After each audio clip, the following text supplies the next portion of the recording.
Your good name please? Rahul.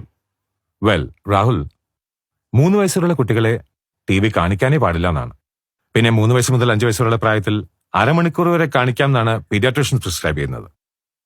അമ്മുവിന്റെ കണ്ണ് കണ്ടപ്പോൾ മനസ്സിലായി 24 മണിക്കൂറും മൊബൈലും ടാബിലുമാണെന്ന്. അമ്മുവിന്റെ ഈ അവസ്ഥയെ ഓപ്പോസിഷണൽ ഡിഫൈൻഡ് ഡിസോർഡർ എന്ന് പറയാം. ഏത് കാര്യത്തിനും ധിക്കരിക്കുന്ന സ്വഭാവം.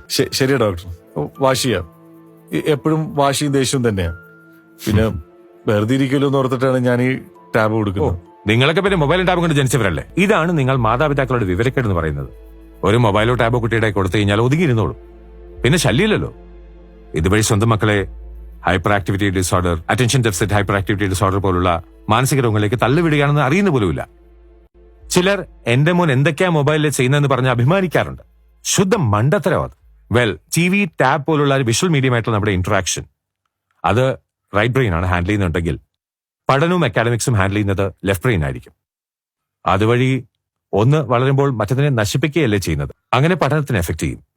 ഇന്റർനെറ്റ് അഡിക്ഷൻ, സോഷ്യൽ ആങ്സൈറ്റി പോലുള്ള പ്രശ്നങ്ങൾ. അമ്മുവിന്റെ കാര്യത്തിൽ പിന്നെ പുറംലോകവുമായി മിങ്കിൾ ചെയ്യാനുള്ള അവസരം ലഭിക്കുന്നില്ല. നിങ്ങളുടെ ജോലി തിരക്കിനിടയിൽ അതിന് സാധിക്കുന്നുമില്ല. അങ്ങനെയുള്ള കുട്ടികൾ അവരുടെ മുറിയിലേക്ക് തന്നെ ഒതുങ്ങിക്കൂടും. പിന്നെ വീഡിയോ ഗെയിംസ്, പിന്നെ ഇതുപോലുള്ള സോഷ്യൽ മീഡിയയിലേക്കുള്ള ശ്രദ്ധ തിരിയും. അഡിക്ഷൻ പാരന്റിംഗ് ജീവിതത്തിലെ ഏറ്റവും വലിയ ഘടകമാണ്.